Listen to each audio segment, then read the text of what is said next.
Drama की शुरुआत हमारी फीमेल लीड जिया से होती है, जो कि अपनी मास्टर्स कंप्लीट करके अब्रॉड से अपनी कंट्री आई होती है। वो हमें अपने बारे में बताती है कि वो एक कंपनी में काम पे लग चुकी है और वो सबसे यंगेस्ट इंजीनियर है। वो बताती है कि वो बस अभी एक रेस्टोरेंट ही आई थी और यहाँ पर एक ओल्ड मैन उसे छेड़ने लग गया था, तो उसने उसकी खूब पिटाई कर दी और तभी उसे रास्ते में भागते हुए एक वास टूट गया। जिया कहती है कि इस वास को नोट करना, क्योंकि बाद में ये टेस्ट में आने वाला है। फ्लैशबैक का सीन चलता है और फिर हम देखते हैं कि जिया वॉशरूम में होती है और तभी यहाँ पर वो बंदा उसे टच करने लग जाता है, तो जिया तुरंत ही उसे मारने लगती है। तो फिर वो कहता है कि तुम्हारी हिम्मत कि तुमने मुझे मारी। जिया कहती है कि तुम जैसे परवर्ट जो कि लेडीज वॉशरूम में घुस जाते हैं, उन्हें तो मैं छोड़ने वाली नहीं हूँ। वो इसे मार के यहाँ से भागने लग जाती है, तो ये बंदा अपने गार्ड्स को उसके पीछे करने के लिए बोलता है और तभी जिया यहाँ भागते हुए हमारे मेन लीड जीचिंग से टकरा जाती है और उसे देखती रह जाती है कि वो कितना हैंडसम है। तभी वो बंदा जिया को ढूंढते हुए अपने गार्ड्स के साथ यहाँ पर पहुंच जाता है और यहाँ पर जीचिंग को देखते ही डरता है और कहता है कि मिस्टर फू आप यहाँ पर। जिया तो यहाँ से भागने वाली होती है, पर जल्दी से जीचिंग उसका हाथ पकड़ के इसके पास बढ़ने लगता है और कहता है कि हम साथ बैठकर चाय पीते हैं। फिर जीचिंग और जिया तो बैठे हुए होते हैं और जीचिंग कहता है कि तुम खड़े क्यों, तुम भी बैठ जाओ। तो वो देखता है कि उसके लिए तो चेयर भी नहीं है, तो वो मना करता है कि मिस्टर जीचिंग मैं ऐसे ही ठीक हूँ। जीचिंग उससे पूछता है कि ठीक है, अब तुम मुझे एक्सप्लेन करोगे कि यहाँ रेस्टोरेंट में अभी चल क्या रहा था। तो ये बंदा तो जिया के ऊपर इल्जाम लगा देता है कि इस लड़की ने पहले मुझसे फाइट करना शुरू करी।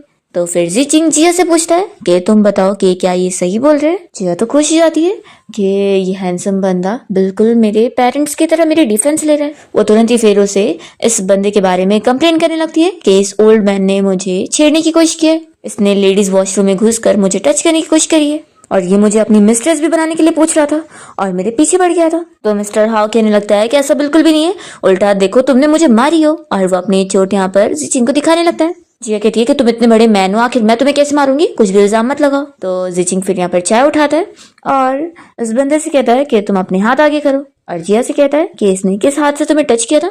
तो जिया कहती है कि अपने दोनों हाथ से। तो जीचिंग फिर यहाँ पर उसके दोनों हाथों के ऊपर गरम गरम चाय डाल देता है और जिया तो देखकर ही डर जाती है कि वो चाय अब भी खौलती हुई बनी थी, पर वो खुश भी होती है कि ये परवट ये डिजर्व करता है। और जीचिंग क्योंकि एक पावरफुल बंदा है तो इसलिए ये मिस्टर हाउ तो बस सह के ले रहा होता है, पर तभी यहाँ पर पुलिस ऑफिसर आ जाते हैं इसे अरेस्ट करने को, क्योंकि जीचिंग ने इन्हें यहाँ पर बुलाया होता है और वो फिर उसे लेकर चले जाते हैं। जिया फिर जीचिंग को बहुत ज्यादा थैंक यू करने लग जाती है उसकी हेल्प के लिए और कहती है कि अब मैं चलती हूँ। तभी यहाँ पर जीचिंग उसके नजदीक आता है और उसे बताता है कि जो तुमने वास तोड़ी थी ना, वो असल में मेरा वास है। तो फिर जिया तुरंत ही अपना फोन निकालती है और कहती है कि मिस्टर फू आप प्लीज अपना वास का पैसा मुझे बता दो, मैं अभी पे कर देती हूँ। तो जीचिंग कहता है कि 60 मिलियन। इतना सारा पैसा सुनकर वो शॉक हो जाती है और जीचिंग फिर उसे अपने वास का खरीदा हुआ डॉक्यूमेंट दिखाने लगता है कि सच में उसका प्राइस इतना ही है। असिस्टेंट भी कहता है कि मिस आपका हो तो मैं इसका और भी प्रूफ दे सकता हूँ। तो जिया कहती है कि नहीं इसकी जरूरत नहीं है, बस मैं एक बार अपना कैलकुलेशन कर लूँ। और वो पीछे मुड़कर फिर सोच रही होती है कि मुझे लगा था कि इस डोमिनेटिंग सीईओ को मुझसे प्यार हो गया है, ये वाली स्टोरी होगी, पर ये तो बस अपने वास के टूटने की कंपेंसेशन मुझसे लेना चाह रहा था। फिर वो कैलकुलेशन करने लगती है कि अभी मैं ग्रेजुएट होकर आई हूँ और एक कंपनी में इंटर्न की जॉब पर लग गई हूँ 15,000 पर, और जल्दी फिर मैं फुल टाइम एम्प्लॉय बन जाऊंगी, तो फिर मेरी एनुअल सैलरी 2 लाख हो जाएगी। तभी जीचिंग पूछता है कि क्या तुम्हारा कैलकुलेट करके हो गया। तो जिया कहती है कि हाँ, और वो सोचती है कि यानी अब मुझे ये पूरा कर्जा पे करने के लिए मुझे 300 सालों तक बिना खाए पिए जीना पड़ेगा सिर्फ काम करके, तभी मैं इसके पैसे रिटर्न कर पाऊंगी। फिर हमें फ्लैशबैक में दिखाते हैं कि जीचिंग ने अपने असिस्टेंट को उस रेस्टोरेंट के ओनर के पास भेज दिया होता है उसे बताने के लिए कि उसका वास टूट गया है। तो फिर वो बंदा तो पहले बहुत ज्यादा रोना धोने लग जाता है कि उसका वो वास कितना ज्यादा कीमती था, वो बहुत ही पुराने जमाने का था और कितना महंगा भी था। तो यहाँ पर फिर असिस्टेंट चेक देता है और बताता है कि मिस्टर जीचिंग ने आपको पूरे उस वास के डबल पैसे दे दिए, तो अब आपको फिक्र करने की जरूरत नहीं है। तो फिर वो रेस्टोरेंट का ओनर तो बहुत ज्यादा खुश हो जाता है कि उसे तो इतने ज्यादा पैसे मिल गए। यहाँ पर असिस्टेंट कह देता है कि आपको दोबारा मिस जिया को कांटेक्ट नहीं करना है, ना उनसे पैसे मांगने, और उसी के बदले में बॉस ने आपको ये गिफ्ट दिया। फिर फ्लैशबैक खत्म होता है और जीचिंग यहाँ पर जिया से उसका नंबर मांगने लगता है और उसे इंजीनियर जिया कहकर बुलाता है। तो वो शॉक होती है कि तुम्हें मेरा प्रोफेशन कैसे पता। तो मन में सोचता है कि मुझे तुम्हारे बारे में सब कुछ पता है। जिया फिर तुरंत ही उससे अपना नंबर दे देती है और यहाँ पर असिस्टेंट ये नोटिस कर रहा होता है कि बॉस अपना पर्सनल नंबर दे रहे हैं। जिया कहने लगती है कि वैसे मिस्टर जीचिंग मैंने पूरा कैलकुलेशन कर लिया और इस हिसाब से तो मैं 300 साल तक भी काम करती रहूंगी तभी तो मैं पे कर पाऊंगी। तो क्या हम कोई और रास्ता ढूंढ सकते हैं ताकि मैं ये कर्जा पे कर सकूं। तब यहाँ पर जल्दी से असिस्टेंट कहने लगता है कि मिस्टर फू, आपको एक वाइफ की जरूरत है आपके डैड से डील करने के लिए। तो जिया जल्दी से फिर पूछने लगती है कि क्या मैं आपकी वाइफ बनने के लिए सूटेबल हूँ। वो फिर उसे जल्दी जल्दी अपनी बहुत सारी क्वालिटीज बताने लग जाती है कि मुझे मार्शल आर्ट भी आता है, मैं बहुत बड़ी जीनियस भी हूँ, मुझे कैलीग्राफी आती है, ये आती है, वो आती है, और सब उसे डिटेल में बता देती है। मतलब A to Z वो सारे ही काम चुन लेती है कि उसे लाइट भी ठीक करना आता है, वो उसकी बॉडी गार्ड भी बन सकती है, वो सब कुछ कर सकती है। ये सब कहकर वो कहती है कि अगर मैं तुम्हारी फैमिली से डील करने में तुम्हारी मदद कर दूं तो क्या तुम एंटीक का प्राइस थोड़ा कम कर सकते हो ताकि मैं उसे पे कर पाऊँ। तो फिर जीचिंग मान जाता है और दोनों फिर सिविल अफेयर्स ब्यूरो जाकर अपना मैरिज सर्टिफिकेट के लिए फोटो खिंचवा रहे होते हैं। यहाँ पर दोनों इतना दूर खड़े होते हैं तो फोटोग्राफर कहता है कि थोड़ा तो पास आइए, आपकी शादी होने जा रही है। तो यहाँ पर फिर दोनों थोड़ा थोड़ा करके पास आते हैं और जीचिंग यहाँ पर जिया का हाथ पकड़ता है और इन लोग की फोटो खिंच जाती है। तो ये दोनों बाहर आते हैं और जिया तो मैरिज सर्टिफिकेट देखते हुए खुश हो रही होती है कि कम से कम उसे कर्जे से तो छुटकारा मिल गया। तभी जीचिंग कहता है कि ये मैरिज सर्टिफिकेट मैं रख लेता हूँ, मुझे दे दो। तो फिर वो तुरंत ही उसे दे देती है और कहती है कि मिस्टर फू, आप बिल्कुल भी फिक्र मत करो, आपकी फैमिली से डील करने के बाद मैं बिल्कुल भी आपको कोई परेशान नहीं करूंगी। तो यहाँ पर वो बस उसे देखते रह जाता है और जिया मन में सोचती है कि क्या मैं जो मुंह से बोल रही हूँ वो काफी नहीं है, तो हम लोगों को क्या मैरिज एग्रीमेंट साइन करना चाहिए। मैंने शॉर्ट ड्रामाज में देखी हूँ कि आजकल ऐसी होता है। जिंग कहता है कि चलो मैं तुम्हारे घर तुम्हें छोड़ देता हूँ ताकि तुम सारी पैकिंग कर लो और फिर मेरे साथ चलो। तो फिर यहाँ पर जिया तुरंत ही अपने फ्रेंड को मैसेज करके बता देती है कि मैंने शादी कर ली हूँ और फिर वो अपने घर पे आकर अपने सारे कपड़े निकाल कर पैक कर रही होती है। इतने में उसका फ्रेंड उसे मैसेज करता है कि क्या तुमने सच में मिस्टर जीचिंग से शादी कर रही हो, रुको मैं अभी वहां पर आ रहा हूँ तुमसे बात करने। जिया अपना सब पैक करने के बाद अपनी पेपर स्प्रे को भी निकाल लेती है कि अगर उस मिस्टर जीचिंग ने मेरे साथ कुछ भी करने का सोचा भी ना तो मैं उसे छोड़ूंगी नहीं। वो इस बारे में अपने सीक्रेट फ्रेंड को भी बता देती है, उससे कॉल पर बात करते हुए कि वो कितनी स्मार्ट है ना जो ऐसे भी लेकर जा रही है। जिया अपने उस फ्रेंड को अपनी सारी स्टोरी बताने लगती है कि कैसे उसे एक परवट मिल गया था और उससे बचकर भागते हुए उसने गलती से एक कीमती वास को तोड़ दी जो कि 60 मिलियन का था। और जिस बंदे का फिर उसने वास तोड़ी उसके कर्जे भरने के लिए उसने उसे शादी का ऑफर दी कि वो उसकी फैमिली को डील करने में उसकी मदद कर देगी। वो कहती है कि तुम्हें पता है उससे शादी के लिए मनाने को मैंने उसको अपनी सारी स्किल्स खोल के दिखा दी कि मुझे क्या क्या आता है। तो फिर उसका फ्रेंड कह रहा होता है कि तुम हो ही इतनी ज्यादा एक्सीलेंट। तो जिया कह रही होती है कि तुम तो सबसे बेस्ट हो, बचपन से लेकर तुम ही तो मुझे सबसे अच्छे से जानते हो। फिर जिया का दूसरा फ्रेंड शाओ यहाँ पर उससे मिलने पहुंच जाता है और कहने लगता है कि मुझे बहुत ज्यादा बुरा लग रहा है कि तुमने कर्जा भरने के लिए किसी से शादी कर ली, क्या ये सच है। तो जिया कहती है कि हाँ। तो फिर वो पूछता है कि क्या अंकल आंटी को इस बारे में पता है। तो वो कहती है कि अभी तो बिल्कुल नहीं और तुम्हें भी उन्हें बताना नहीं है, अभी इस बात को सीक्रेट रखना क्योंकि उस बंदे के ऊपर मेरा कर्ज है जो मुझे पे करने। और फिर वो इशारों में बता रही होती है। तो कहता है कि बस 6000 ये तो मैं तुम्हारे लिए पे कर दूं। तो जिया कहती है कि 60 मिलियन।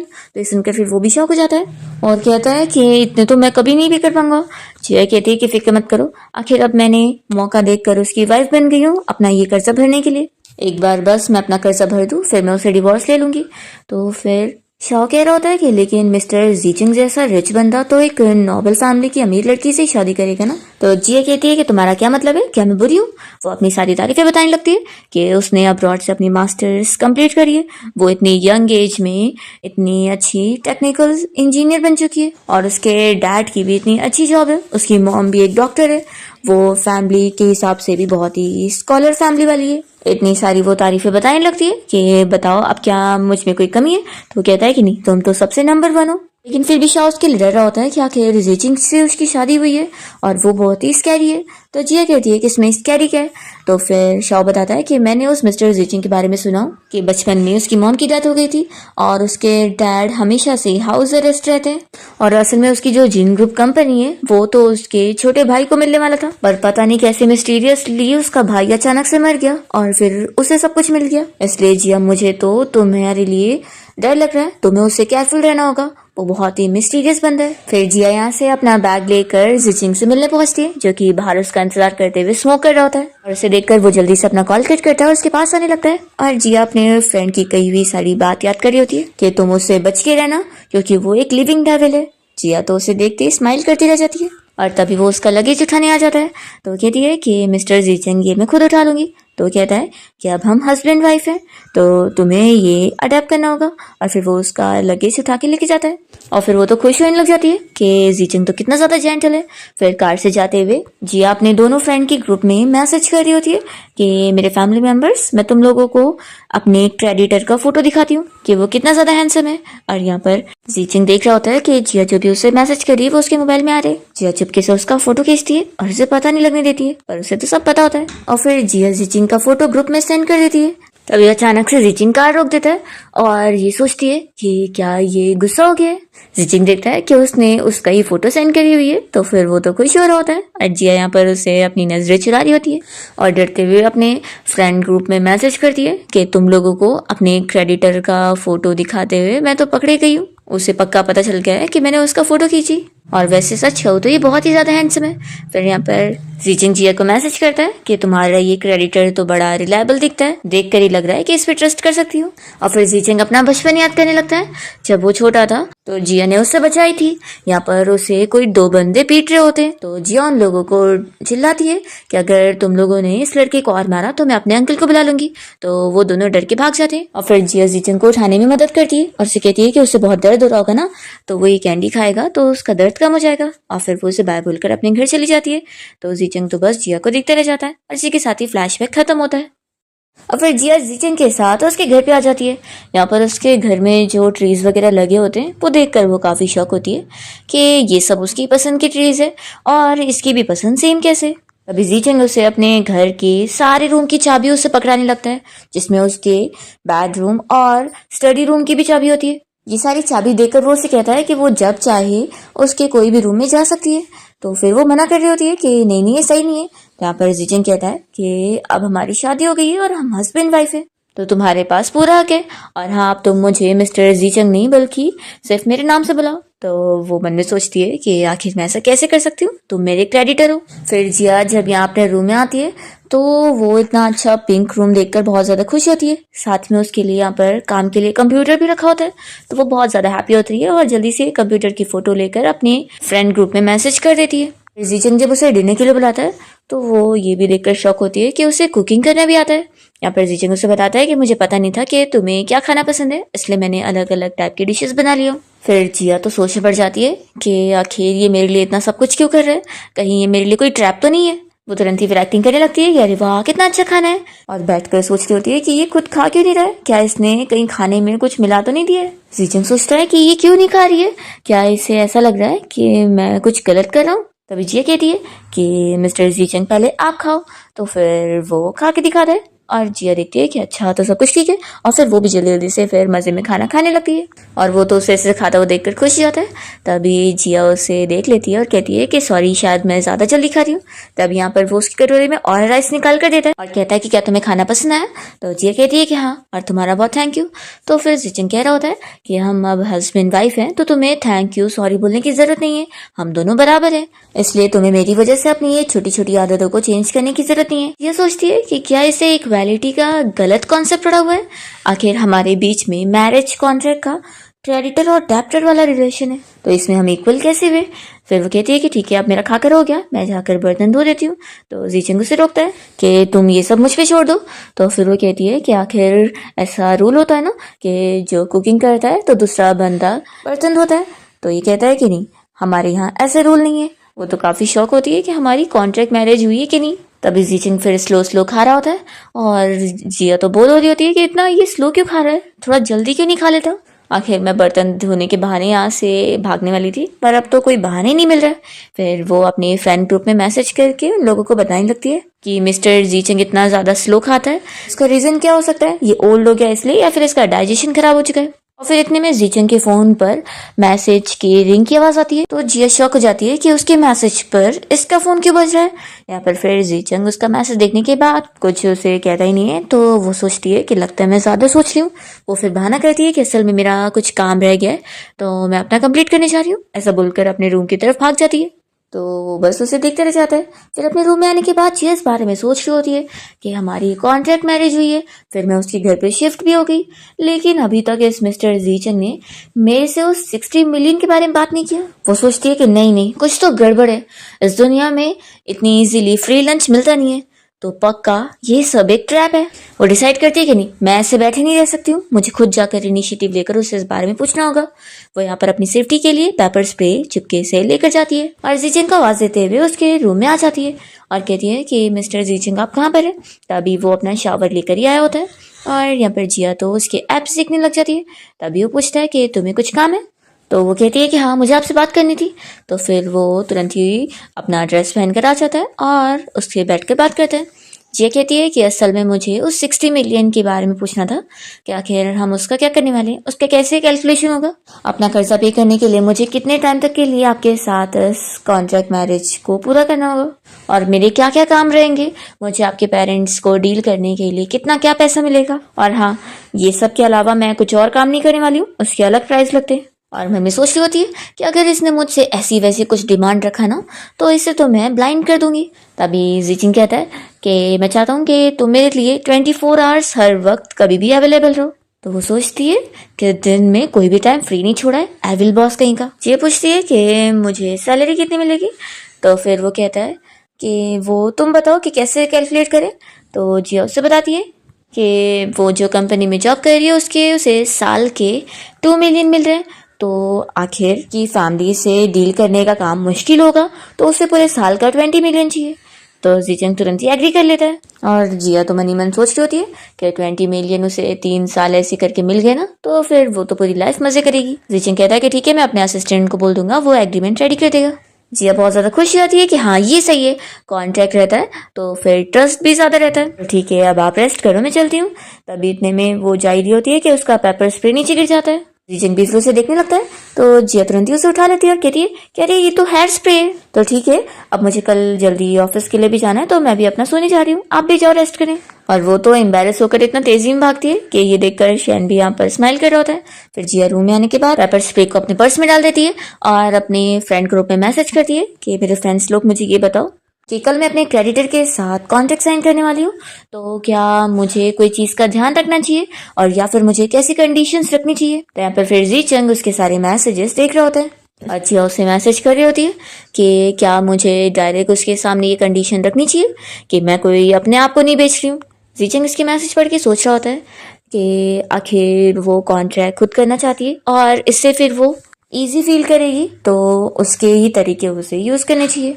फिर जिया तो यहाँ बहुत ज्यादा ओवर थिंकिंग कर रही होती है कि जीचंग उसके लिए इतना ज्यादा जो जेंटल बिहेव कर रहा है ऐसा कैसे हो सकता है। वो सोचती है कि क्या पता ये बस वो बाहर से शुगर कोटिंग कर रहा हो और बाद में वो पूरा कंप्लीटली मेरा एडवांटेज लेने का सोच रहा हो।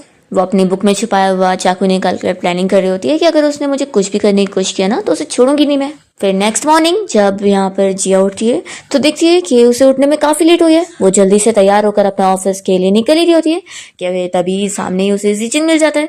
वो उसे यहाँ पर रोक कर उसका ब्रेकफास्ट दे रहा होता है और ये देखकर वो काफी शॉक होती है कि सच में वो क्या इतना जेंटल है। वो सोचती है कि कहीं इसके कुछ फीस तो नहीं देने पड़ेंगे। वो उसे थैंक यू बोलकर फिर कहती है कि मैं अपना काम के लिए जा रही हूँ।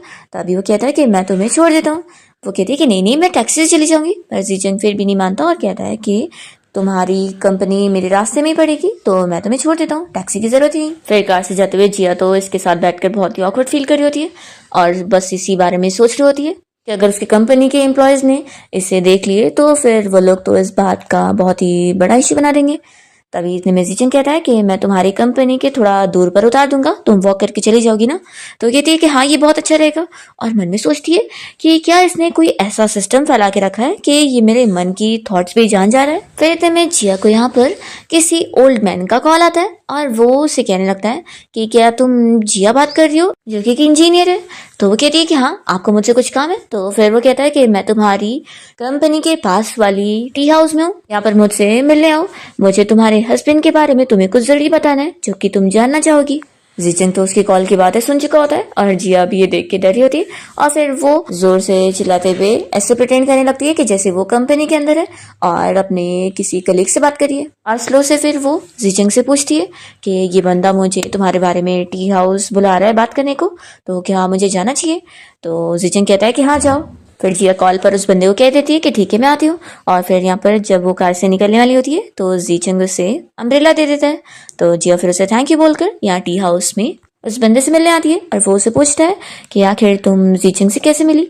जिया तो इसे देखकर सोच ही रही होती है कि ये बिल्कुल भी अच्छा पर्सन नहीं लगता, मुझे इससे केयरफुल रहना होगा। वो कहती है कि हम दोनों की किस्मत मिली थी इसलिए मिल गई, और वो तुरंत ही अपना रिकॉर्डिंग चालू कर देती है।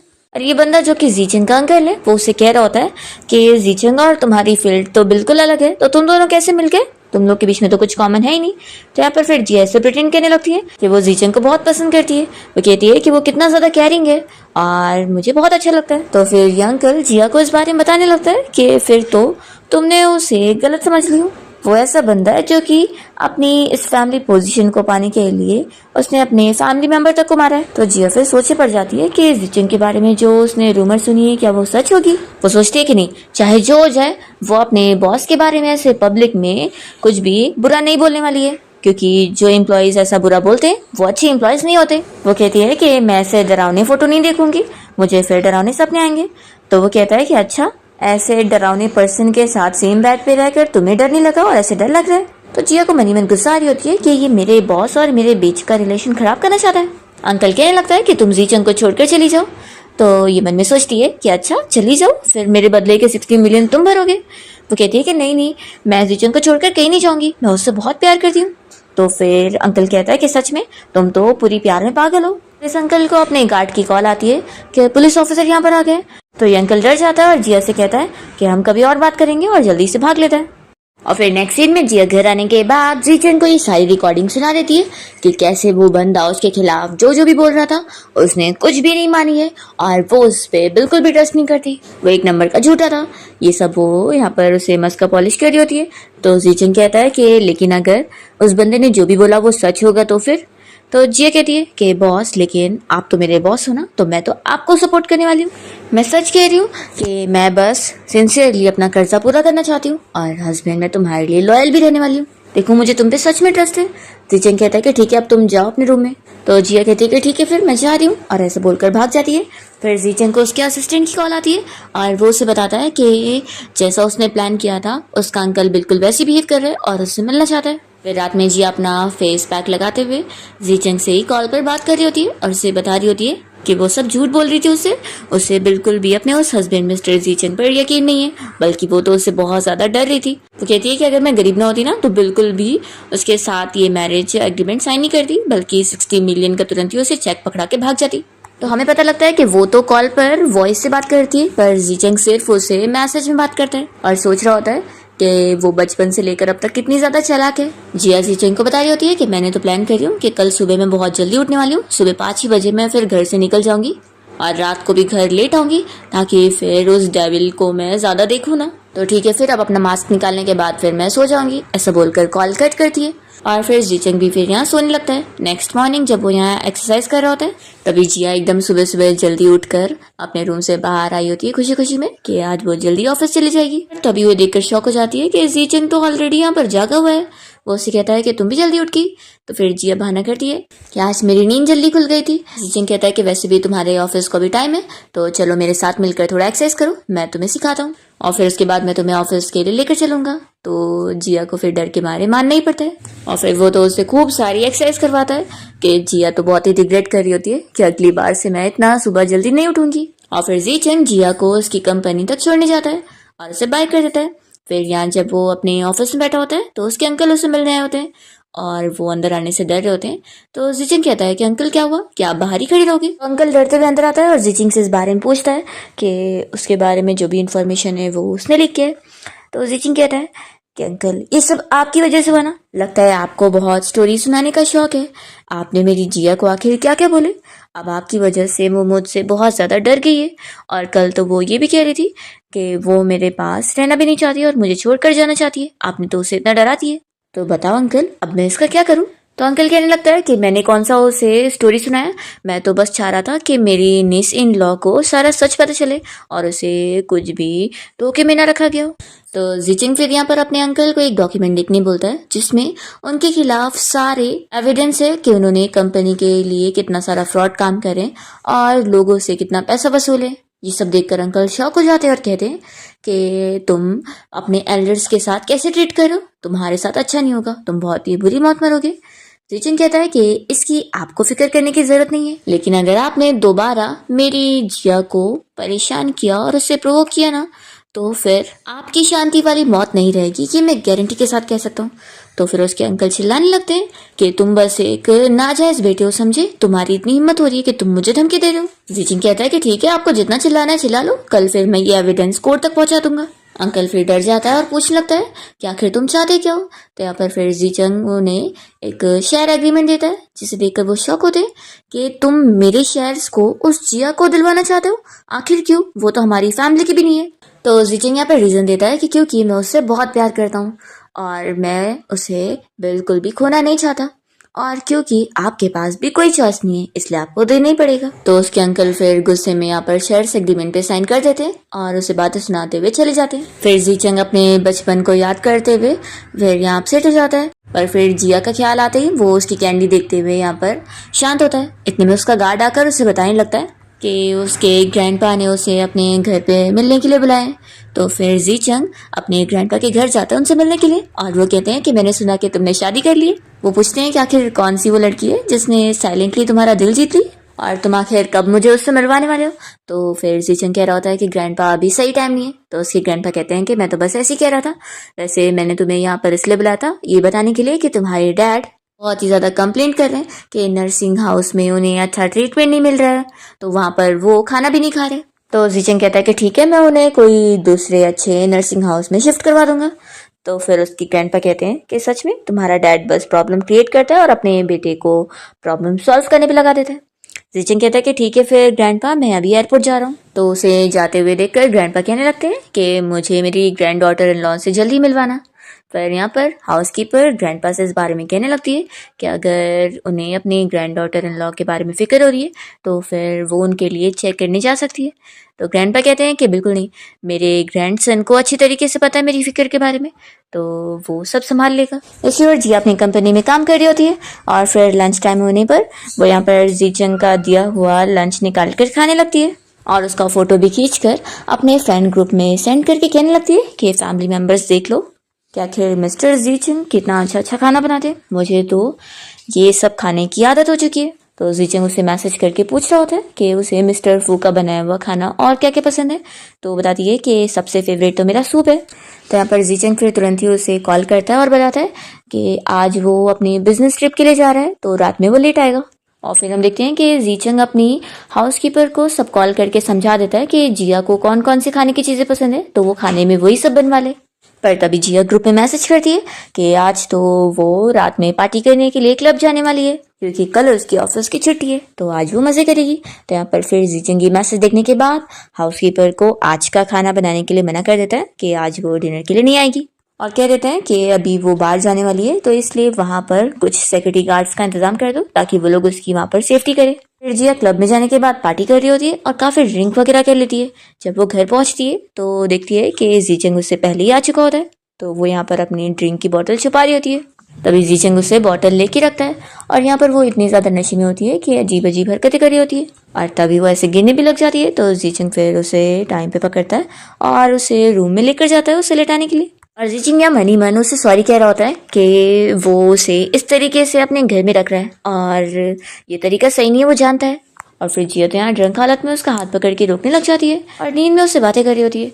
तो फिर वो तो उसे किस कर लेता है और रूम से चला जाता है। नेक्स्ट मॉर्निंग जब जिया की नींद खुलती है तो उसे याद आता है कि कल रात उसने काफी ड्रिंक कर ली थी, तो अब वो बहुत ही एम्बेरस हो रही होती है और देखती है कि जीचंग यहाँ अपना टी एंजॉय कर रहा है। सोचती है कि आखिर मैंने कुछ गलत थोड़ी ना करी हूँ। तभी इतने में जीचंग उसे आवाज देता है कि वो साथ में ब्रेकफास्ट करने के लिए आए। तो फिर वो यहाँ पर आ जाती है और सोचती है कि अभी भी उसके ऊपर से ड्रिंक की इतनी स्मेल आ रही है, तो कहती है कि मैं ड्रेस चेंज करके आती हूँ। तो कहता है कि पहले तुम ब्रेकफास्ट कर लो फिर जाना। तो जिया मजे में फिर ब्रेकफास्ट एंजॉय कर रही होती है और इतनी आराम वाली लाइफ जीकर वो खुश हो रही होती है। फिर दोनों साथ में मूवी देख रहे होते हैं टीवी में, और जिया तो केक खाते हुए मूवी एंजॉय कर रही होती है। तो जीचिंग भी उसे ऐसे देखकर खुश होता है। तभी वो कहती है कि क्या तुम भी केक खाना चाहोगे? नहीं नहीं, आखिर तुम्हें तो स्वीट्स थोड़ी ना पसंद होंगे। फिर इतने में जीचिंग कहता है कि नहीं, मुझे स्वीट्स बहुत पसंद है, और वो उसके स्पून में से खा लेता है। तो जिया देखकर शॉक हो जाती है कि उसने मेरी स्पून से खा लिया, ऐसे तो ये इनडायरेक्ट किसिंग हो गई है।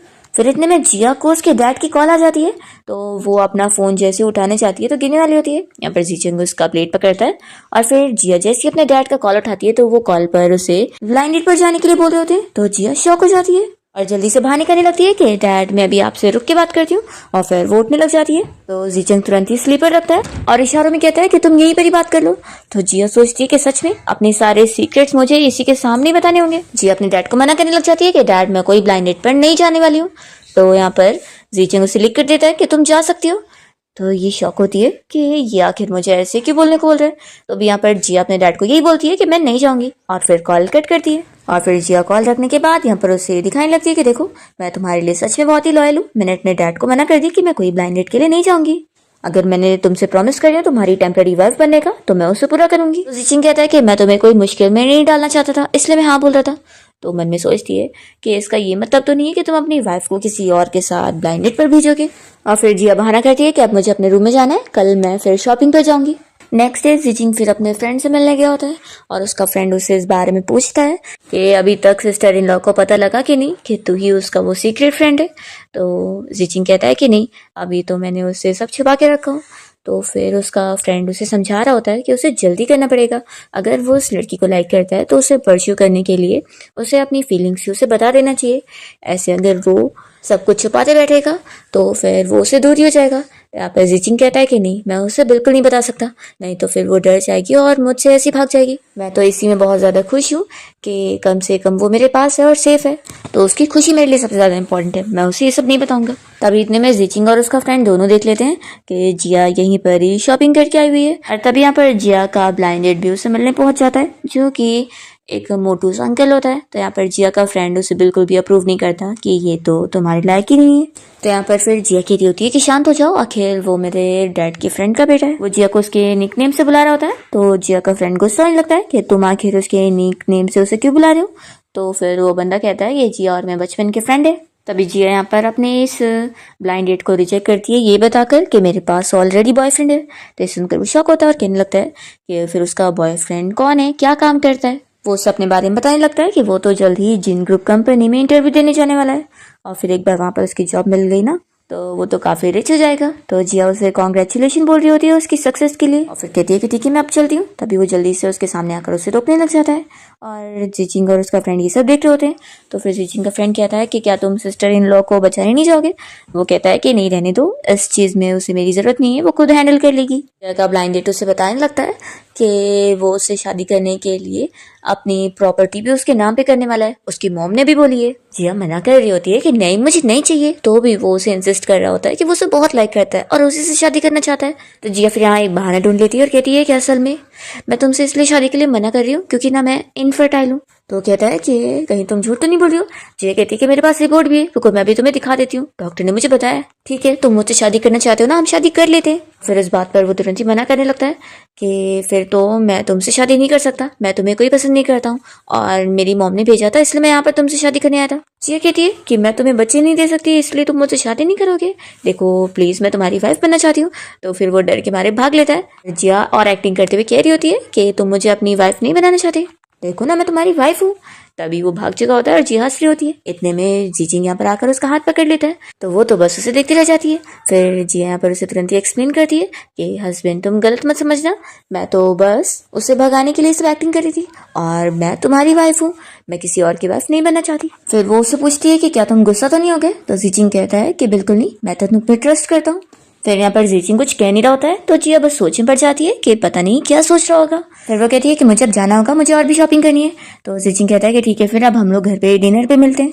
फिर जिया तो घर आने के बाद जीचिंग के बारे में सोच रही होती है और उसे समझ नहीं आता कि उसका हार्ट इतना जोर से क्यों बीट कर रहा है। फिर वो अपने फ्रेंड ग्रुप में मैसेज करती है कि वो जब से टी हाउस से आई हुई है उसकी हार्ट बीट कुछ ज्यादा बढ़ गई है और वो समझ नहीं पा रही है उसे क्या हुआ है। तो फिर उसका फ्रेंड शॉक कहने लगता है कि पक्का तुम्हें अपने उस हस्बैंड जीचिंग से प्यार हो गया, मैंने तो ये चीज तभी नोटिस कर लिया था जब तुम उसे ऐसे देखी जा रही थी। तो फिर यह तो सोचे पड़ जाती है कि क्या ये सच है और ये इतना ऑब्वियस था जो उसे पता लग गया। फिर यहाँ पर जीचिंग उसे मैसेज करता है कि पक्का तुमने जो टी पी के आई हो उसकी वजह से ही थोड़ा हार्ट बीट तेज हो गया, तो थोड़ा रेस्ट कर लो। तो जिया फिर जीचिंग का मैसेज देखकर खुश होती है कि वो बिल्कुल सही कह रहा है, तो यही चीज होगी और फिर वो अपना सो जाती है।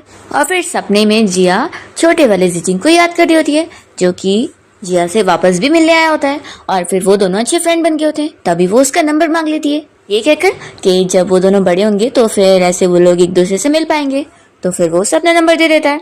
एक दिन जब दोनों की कॉल पर बात हो रही होती है तो जिया रोते हुए उसे बताती है कि उसकी टीचर ने उसे बहुत डांटी है और बोली है कि अगर वो एग्जाम में फेल हो गई ना तो फिर पेरेंट्स टीचर मीटिंग के टाइम पर सभी के सामने उसकी और उसके पेरेंट्स की बेइज्जती हो जाएगी। तो जिया रो रो कर कह रही होती है कि उसके दोनों पेरेंट्स फ्री एजुकेटेड है और उनका बहुत ही नाम है, तो अगर वो फेल हो गई तो उन लोग की कितनी बेइज्जती होगी। तो जिचिंग कहता है कि फिक्र मत करो, मैं हूं ना, तो मैं तुम्हारी स्टडी में हेल्प करूंगा। वो फिर उसे अपना लिख कर उसे होमवर्क देने के जरिए समझाता है कि कैसे वो प्रॉब्लम सॉल्व करना है। और फिर इस तरीके से दोनों की बातें होती है और जिचिंग जिया की हेल्प करते जाता है। फिर जब जिया का ग्रेजुएशन वाला टाइम होता है तब से ही फिर वो उसे कॉल पे बात करना बंद कर देता है और सिर्फ लिख कर उसे बात करता है। और तभी जिया से वो मिलने भी पहुंच जाता है, पर जिया ये देखकर शॉक होती है कि उसका वो सीक्रेट फ्रेंड कोई और नहीं बल्कि जिचिंग है। इतने में वो सपना देखकर उठ जाती है और सोचती है कि मैंने जिचिंग को सपने में देखी। फिर इतने में जिचिंग उसे आवाज देता है कि उसने क्या टाइम नहीं देखी, उसके ऑफिस जाने को लेट हो रहा है। तो जिया फिर टाइम देखकर शॉक होती है और जल्दी से उसके पास जाकर कहती है कि मैं जल्दी से तैयार होती हूँ। तभी वो उसे ऐसे देखकर जल्दी से चला जाता है और जिया अपने आप को आईने में देखकर शॉक हो जाती है कि उसने मुझे ऐसे हाल में देख लिया।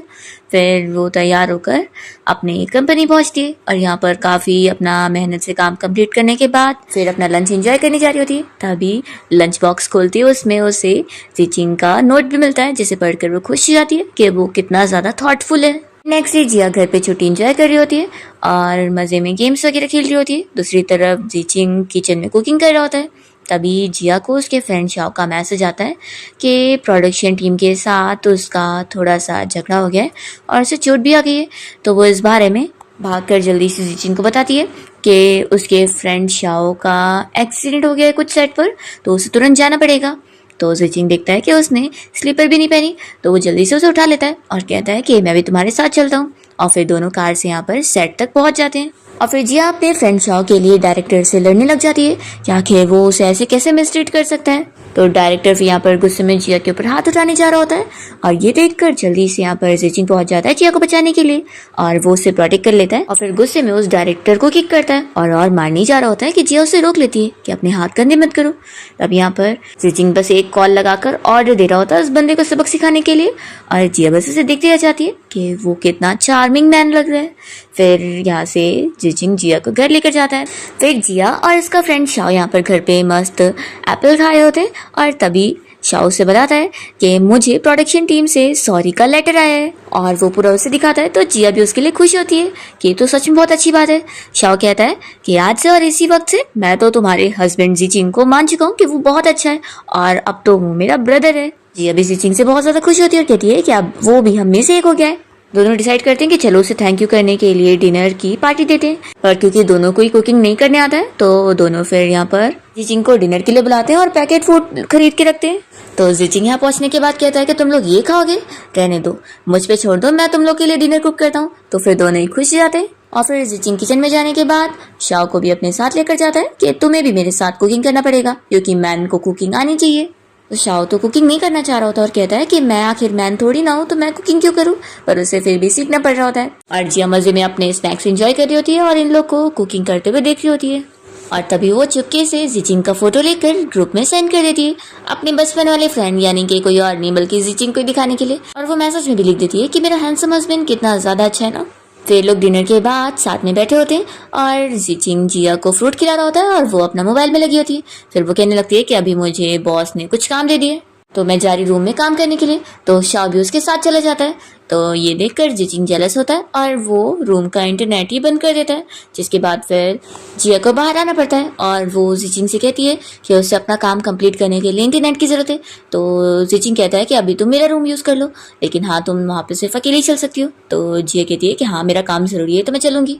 फिर दोनों यहाँ पर साथ में रूम में आ जाते हैं और शाओ तो गुस्सा हो जाता है कि उसे इंटरनेट यूज करने का मौका ही नहीं मिला। जिया अपना काम कंप्लीट करके जिचिंग के पास आती है और कहती है कि तुम्हें कैलीग्राफी भी करना आता है। मेरा एक चाइल्डहुड फ्रेंड है जिसके पास तुम्हारी तरह ही कैलीग्राफी का भी टैलेंट है। तभी यहाँ पर जिया को अपने फ्रेंड शाओ के बड़े भाई जो की कॉल आई होती है और वो उसे कॉल पर कह रहा होता है कि मैं तुम्हें बहुत मिस कर रहा हूँ, तो क्या तुम कल मुझसे मिलने आओगी। जिया तुरंत ही उसका फोन स्पीकर पे डालती है और चिल्लाने लगती है कि देखो तुम फालतू चीजें मत बोलो, मैं तो तुम्हें ज्यादा कुछ मानती भी नहीं हूँ और तुम्हारे ऐसे वर्ड्स की वजह से मेरा हस्बैंड मिसअंडरस्टैंड करेगा, मैं तुमसे मिलने नहीं आऊंगी। तो वो कहता है कि मुझे तुमसे जरूरी बात करनी है। तब यहाँ पर जीचंग जिया को लिख कर देता है कि उसे बोल दो कि तुम मिलने जाओगी। तो फिर जिया कॉल पर उससे बात कर लेती है और कॉल कट करती है। यहाँ पर फिर जीचंग उसे पूछने लगता है कि तुम्हारा जो के साथ क्या रिलेशन है। तो वो बोलती है कि कुछ नहीं, हम लोग तो बस नॉर्मल जान पहचान के और कुछ नहीं। तो ये कहता है कि लेकिन मैंने तुम्हारे बारे में रूमर सुना हूं कि तुम उसकी फर्स्ट लव हो। तो वो कहती है कि ये सब झूठ है, ऐसा कुछ भी नहीं है हमारे बीच में। और वो तो तुरंत ही कसम भी खाने लग जाती है कि मैं तो जो को ज्यादा जानती भी नहीं हूँ। तो फिर वो कहता है कि कसम खाने की जरूरत नहीं है, मुझे तुम पे ट्रस्ट है। जिया जीचंग से पूछती है कि तुम्हारी फर्स्ट लव कौन है, तुम मुझे बताओगे? अगर तुम नहीं बताना चाहते तो कोई बात नहीं, मैं तुम्हें फोर्स नहीं कर रही हूँ। तो वो कहता है कि असल में मैंने आज तक कभी किसी को डेट करा ही नहीं। तो जिया तो बहुत ज्यादा खुश जाती है कि ऐसा इनोसेंट और प्योर जेंटलमैन बंदा मिलना कितना ज्यादा मुश्किल है। तो वो खुश होती है कि उसे तो गोल्ड मिल चुका है। और फिर जिया जीचिंग की हैंडराइटिंग को अच्छे से देखने जा रही होती है, तो वो जल्दी से छुपा लेता है क्योंकि जिया उसे देख लेगी तो पहचान लेगी। जीचिंग के उस बुक को ऐसे खींचने की वजह से जिया उसके क्लोज आ चुकी होती है और दोनों एक दूसरे के पास आकर बहुत ज्यादा शाय होने लगते हैं और जिया फिर अपने रूम में भाग जाती है। फिर नेक्स्ट डे जिया जो से मिलने जाती है और वो उसे अपनी रेस्टोरेंट के फेमस स्वीट्स खिलाने लगता है। पर जिया कहती है कि तुम ये सब छोड़ो, मैं यहाँ पर तुमसे डायरेक्ट इस बारे में बात करने आई हूँ कि तुमने शाओ का काम ऐसे डायरेक्टर के साथ क्यों साइन करवाया था जो कि बिल्कुल सही नहीं था और वो उसे कैसे मिसट्रीट कर रहा था। सो कहता है कि मेरा ऐसा करने का ये रीजन है क्योंकि मैं अपने भाई को प्रोटेक्ट करना चाहता हूँ, वो एंटरटेनमेंट इंडस्ट्री के लायक नहीं है। जिया कहती है कि तुम्हें समझ नहीं आता है, तुम्हारे भाई का ड्रीम है एक्टर बनना। तो फिर जो कहने लगता है कि लेकिन उसे कुछ आता नहीं है और वो बस पब्लिक में अपने आप को एम्बेरस कर रहा है। और देखो तुम्हें ये सब नहीं बोलना चाहिए, क्या तुम जिंदगी भर शाओ को अपने घर में पाल के रख लोगी? तो जिया कहती है कि हाँ रख लूंगी। और वो शाओ की गार्डियन बनने के लिए यहाँ पर उसे कॉन्ट्रैक्ट भी दे देती है कि मैं जिंदगी भर उसे अपने घर में रखकर उसका ड्रीम पूरा करना चाहती हूँ क्योंकि तुम तो उसके अच्छे भाई नहीं हो। तो यहाँ पर फिर जो बीच में जीचिंग को ले आता है और जिया से कहने लग जाता है कि उसका हस्बैंड जीचिंग अच्छा नहीं है, वो कितना ज्यादा स्कैरी हो सकता है उसे अंदाजा भी नहीं है। जिया उसे समझा देती है कि मेरा हस्बैंड कैसा है कैसे नहीं, इसमें तुम्हें बोलने की जरूरत नहीं है, वो मेरी चॉइस है। तो फिर जो शौक होता है कि तुम्हें कहीं सच में उससे प्यार तो नहीं हो गया? जिया कहती है कि हाँ हो गया, तो तुम्हें क्या, तुम्हें इन सब में नहीं पड़ना चाहिए। मैं तुम्हें लास्ट बार ही कह रही हूँ कि शाओ अपना एक्टर बनने का ड्रीम नहीं छोड़ेगा, मैं उसे उसका ड्रीम पूरा करने में पूरी मदद करूंगी। और हाँ, दोबारा मेरे बारे में ऐसी झूठी रूमर मत फैलाना कि मैं तुम्हारी फर्स्ट लव हूँ। और ये बोलकर वो गुस्से में यहाँ से चली जाती है। फिर इतने में यहाँ पर जोर से मिलने के लिए जीचिंग का अंकल आया होता है और वो उसे कहता है कि तुम जिया को पाना चाहते हो ना, तो मैं उसमें तुम्हारी मदद कर सकता हूँ। फिर जिया जब घर पहुंचती है तो जीचिंग उससे बताता है कि उसका खाना रेडी है, वो बस माइक्रोवेव में गर्म करके खा ले। तो यहाँ पर जिया उसे कहने लगती है कि तुम्हें पता है मैं आज जो से मिलने गई थी। तो फिर वो कहता है कि कल तुम जब कॉल पर बात कर रही थी तो मैं वहीं प्रेजेंट था, तो मुझे पता है। जिया कह रही है कि तुम क्यूरियस नहीं हो रहे हो कि हमारे बीच क्या बातें हुई, क्या तुम पूछोगी नहीं? तो जीचिंग कहता है कि मुझे अभी जरूरी काम है तो मैं अपना काम कंप्लीट करने जा रहा हूँ, ऐसा बोल के रूम में चला जाता है। तो जिया सोचती है कि क्या ये सच में बिल्कुल भी क्यूरियस नहीं है। तो मैं यहाँ पर शाओ आया होता है तो जिया उसे कहती है कि मेरे पास तुम्हारे लिए गुड न्यूज भी है और बैड न्यूज भी है। असल में मैं आज तुम्हारे भाई से मिलने गई थी और मैंने उसे बहुत ज्यादा डांटी हूँ। तो शाओ कहता है कि मेरे भाई को छोड़ो, मैं तुम्हें अपनी एक गुड न्यूज सुनाता हूँ। आज मैं ऑडिशन देने गया था और मैं एक ड्रामा के रोल के लिए पास हो गया हूँ। और तुम्हें पता है ये एक सीरियस ड्रामा है जो कि तुम्हारे हस्बैंड की कंपनी ने प्रोड्यूस करी है। मैं तो बहुत ज्यादा खुश हूँ कि तुम्हारा हस्बैंड जीचिंग कितना ज्यादा कमाल का है। तो चलो अब हम लोग यहाँ पर पार्टी करते हैं। तो जिया कहती है कि घर पे नहीं, जीचिंग को बिल्कुल पसंद नहीं है कि मैं स्पाइसी फूड खाऊं, तो हम लोग बाहर चल के खाते हैं। फिर रात में जिया का बहुत ज्यादा पेट दुख रहा होता है तो यहाँ पर जीचिंग उसे ऐसे दर्द में देखकर तुरंत ही हॉस्पिटल लेकर आ जाता है। डॉक्टर यहाँ पर जीचिंग को बताता है कि असल में कि उसने कुछ इम्प्रॉपर खाई है जिसकी वजह से उसकी तबीयत खराब हो गई। फिर मॉर्निंग में जब जिया की नींद खुलती है तो वो देखती है कि जीचिंग यहीं पर ही उसकी केयर कर रहा होता है। वो जीचिंग से कहती है कि थैंक यू मुझे हॉस्पिटल आने के लिए। तो जीचिंग उसे मना करता है कि उसे बार बार थैंक यू बोलने की जरूरत नहीं है। जीचिंग जिया को बताता है कि उसने कल रात जो जंक फूड खाई है इस वजह से वो बीमार हो गई। अभी जिया शाओ के बारे में पूछने लगती है कि उसने भी वही खाना खाया था तो क्या वो ठीक है कि नहीं। तो जीचिंग कहता है कि वो भी ठीक है। तो फिर यहाँ पर जिया जीचिंग से प्रॉमिस करने लगती है कि अगली बार मैं उसके साथ दोबारा जंक फूड नहीं खाऊंगी। फिर जीचिंग उसे बताने लगता है कि उसने आज कंपनी से छुट्टी ले ली है और वो यहाँ पर उसका ख्याल रखने वाला है। तो फिर जिया कहने लगती है कि लेकिन मैंने तो छुट्टी नहीं ली। तो जीचिंग कहता है कि तुम आराम से रेस्ट करो। तभी जिया को याद आता है कि मेरी मॉम इसी हॉस्पिटल में काम करती है, मुझे डर है कि वो हमें देख लेंगी। तो जीचिंग कहता है कि फिक्र मत करो, मैंने पता किया हूँ कि तुम्हारी मॉम का आज यहाँ पे शिफ्ट नहीं है। तो फिर जिया बहुत ज़्यादा हैप्पी होती है कि तुमने तो मेरे लिए हर चीज़ का ध्यान रख ली। फिर जीचिंग उसे सूप पिलाने लगता है और जिया बस उसे दिखती रह जाती है कि वो कितना हैंडसम है। इसके बाद वो सो जाती है और उसके फ़ोन पर जो की कॉल आ रही होती है। तो जीचिंग यहाँ पर उसका फ़ोन लेकर बाहर आता है और जो से कॉल पे बात करता है। जो से पूछ रहा होता है कि जिया का फ़ोन तुम्हारे पास कैसे? तो जो कहता है कि वो मेरी वाइफ है, तो तुम ही सोच लो कैसे होगा। जो यहाँ पर जिया के बारे में कुछ भी ज़्यादा सवाल करने को करता है तो जीचिंग उससे चिल्लाता है, ये दोबारा तुम्हें मेरी वाइफ की ये सब केयर करने की ज़रूरत नहीं है। वो मेरी वाइफ है, मैं उसका ध्यान रख लूँगा। दोबारा अगर तुमने मेरी वाइफ को परेशान किया ना तो फिर मैं तुम्हें शहर में रहने लायक नहीं छोड़ूंगा।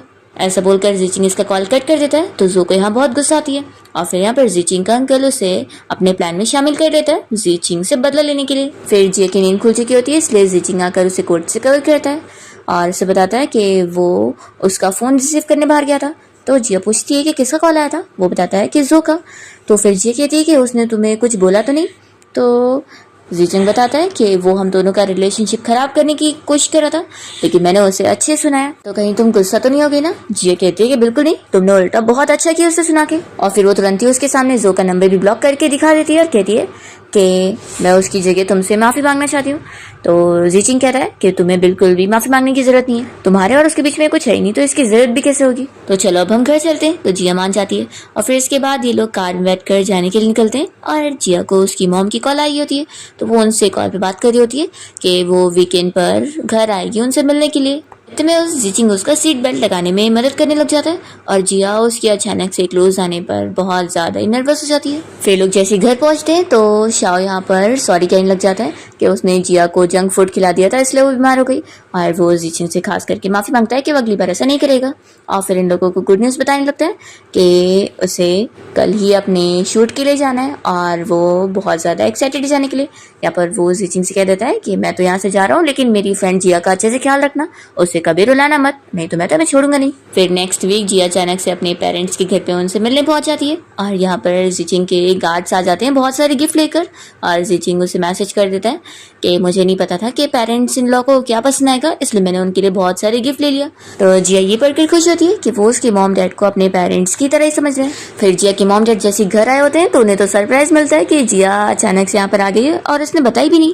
वो लोग तो यहाँ पर जिया को देखकर बहुत ज़्यादा खुश होते हैं और जिया भी अपनी मॉम डैड से मिलकर बहुत ज़्यादा हैप्पी हो रही होती है।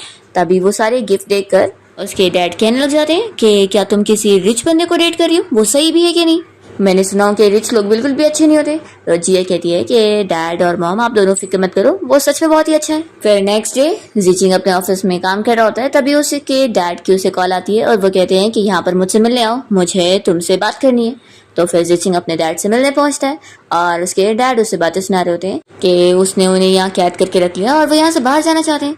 तो जीचिंग तो कह देता है कि आप एक मेंटल हो और आपको यहीं पर रहना चाहिए ठीक होने के लिए। यहाँ पर उसके डैड और उसका आर्ग्यूमेंट हो जाता है और जैसे उसके डैड उसकी मॉम की बात कर देते हैं तो जीचिंग उन्हें चिल्लाने लगता है कि आप मेरी मॉम का नाम लेना भी डिजर्व नहीं करते, आपकी वजह से आज वो मेरे साथ नहीं है। तो उसके डैड कह रहे होते हैं कि तुम मुझसे कैसे बात कर रहे हो, मैं तुम्हारा डैड हूँ। तो जीचिंग कहता है कि मेरे लिए ये सबसे शर्म की बात है कि मेरे अंदर आपका गंदा खून है। यहाँ पर उसके डैड हंस हंस कर कहने लगते हैं कि उन्हें पता चल गया है कि उसकी शादी हो गई है और उसने अपनी वाइफ जिया से अपने बहुत सारे सीक्रेट छुपाया हुआ है। तो वो उसे धमकी दे रहे होते हैं कि अगर वो उसे बता दे तो उसके पास्ट के बारे में। जीचिंग अपने डैड से कह देता है कि वो उसे ऐसे धमकी नहीं दे सकते और वो ये कह देता है कि अगर वो जीना नहीं चाहते तो ऐसा करके भी देखे। तब यहाँ पर जीचिंग का अंकल उसके डैड से मिलने पहुंच जाता है और कहने लगता है कि भाई तुम मेरा साथ दे दो ना, तो हम उस जीचिंग से बदला ले लेंगे और तुम्हें मैं यहाँ से आज़ाद करवाने में मदद कर दूंगा। फिर जीचिंग कार से जाते हुए अपने डैड की कही हुई बात याद कर रहा होता है और अपनी मॉम को याद करते ही वो बहुत ज़्यादा अपसेट हो जाता है और फिर कार चलाते हुए उसका एक्सीडेंट हो जाता है।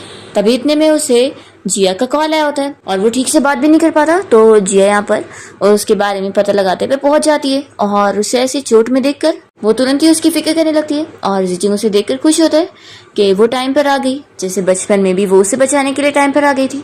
और फिर यहाँ पर जिया जीचिंग को हॉस्पिटल से बैंडेज वगैरह करवा के घर ले आती है और यहाँ पर उसकी चोट की फिक्र कर रही होती है कि उसे कितनी ज़्यादा चोट लग गई है, तो दर्द हो रहा होगा।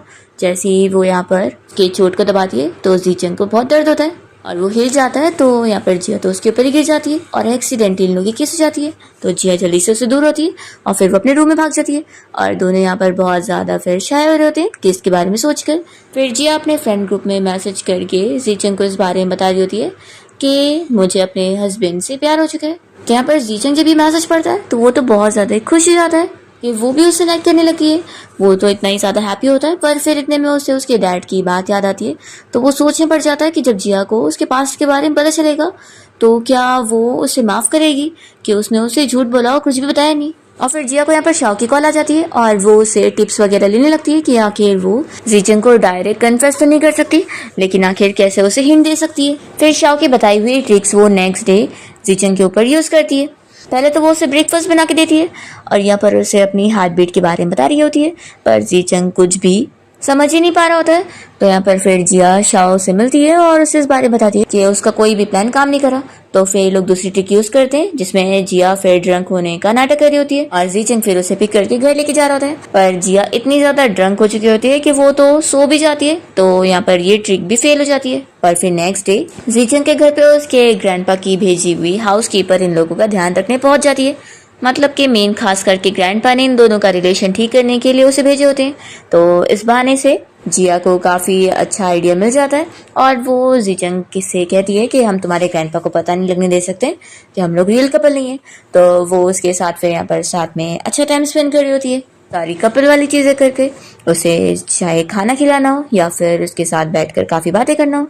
और फिर क्योंकि हाउसकीपर को दिखाने के लिए उन लोगों को सेम रूम में भी अब रहना पड़ जा रहा होता है, तो जिया तो बहुत ज़्यादा खुश होती है। उसने यहाँ पर नाइट ड्रेस भी पहनने का प्लान कर ली होती है और जैसे ही वो जीचंग को सेड्यूस करने पहुंचती है तभी वो उसे स्टॉप कर देता है कि इतनी जल्दी वो लोग आगे नहीं बढ़ सकते और उसे ब्लैंकेट से वो कवर कर देता है। और फिर उससे पूछता है कि जिस अपने सीक्रेट फ्रेंड के बारे में वो हमेशा उसे बताती है, वो आखिर कभी उसे कुछ छुपा रहा हो तो वो कैसा फील करेगी। तो ये कहती है कि वो ऐसा कर ही नहीं सकता, मैं उससे बहुत ट्रस्ट करती हूँ, वो मेरी फैमिली की तरह है। जीचिंग और ज़्यादा अपसेट हो जाता है कि वो उस पर इतना ट्रस्ट करती है, तो अब वो सच कैसे बताएगा। नेक्स्ट डे जिया अचानक से बिजनेस ट्रिप पर चली गई होती है और जीचिंग यहाँ घर पे देखता है कि जिया के कपड़े और सारे सामान कुछ भी नहीं है। तो वो बहुत ज़्यादा डर जाता है ये सोचकर कि वो उसे छोड़कर चली गई है। पर तभी वो बिजनेस ट्रिप से आ जाती है और कहती है कि तुम्हें क्या लगा था कि मैं जा चुकी हूँ, तो तुम मिसअंडरस्टैंड कर चुके थे और तुम अपसेट हो गए थे कि अब मैं तुम्हारे पास नहीं होंगी। वो उसे कहती है कि अब तुम मान लो कि तुम भी मुझे लाइक करते हो। तो जीचिंग भी फिर फाइनली मान लेता है कि वो भी उसे लाइक करता है और फिर दोनों यहाँ पर साथ में नाइट स्पेंड करते हैं।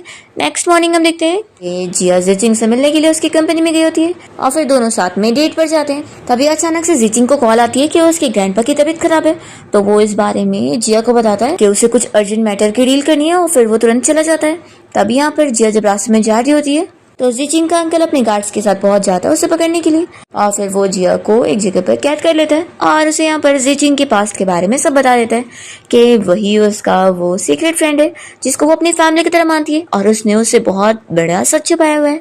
वो उसके बचपन के बारे में उसे बता देता है कि उसने कितना कुछ सफ़र किया है अपने डैड की वजह से और इवन उसकी मॉम की जान भी उसके डैड की वजह से गई है और बचपन के ट्रॉमा को वो आज भी भूल नहीं पाया है जिसे वो तुमसे छुपाते आ रहा है। जीचिंग यहाँ टाइम पर जिया को बचाने के लिए पहुंच जाता है और अपने अंकल से कह देता है कि अब वो बचेंगे नहीं क्योंकि उसके डैड को उन्होंने मारे और वो उसके ऊपर इल्जाम लगाना चाहते हैं।